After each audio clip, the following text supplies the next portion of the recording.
Tonight's reading is called The Singer.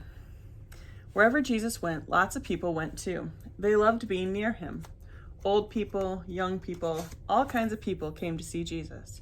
Sick people, well people, happy people, sad people, and worried people.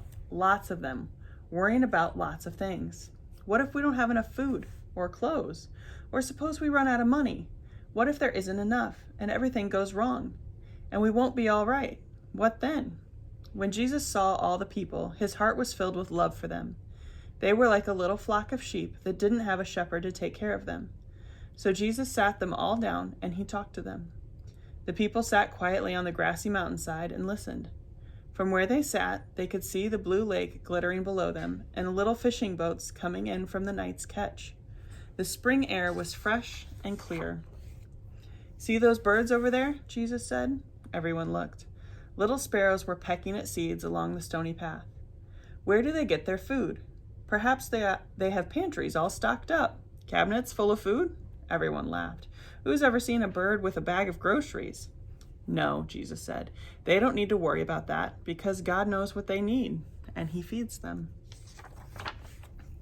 "And what about these wildflowers?" Everyone looked. All around them were flowers. The flowers were growing. Anemones, daisies, pure white lilies. Where do they get their lovely clothes?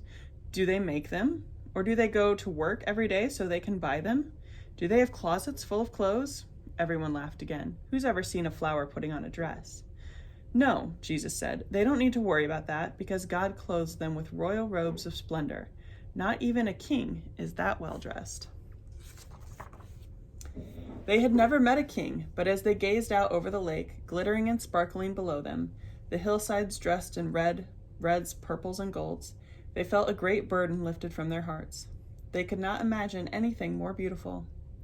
"Little flock," Jesus said, "you are more important than birds, more important than flowers. The birds and the flowers don't sit and worry about things, and God doesn't want his children to worry either. God loves to look after the birds and the flowers, and he loves to look after you too." Jesus knew that God would always love and watch over the world he had made, everything in it, birds, flowers, trees, animals, everything. And most of all, his children. Even though people had forgotten, the birds and the flowers hadn't forgotten. They still knew their song. It was the song of all God's creation had sung to him from the very beginning.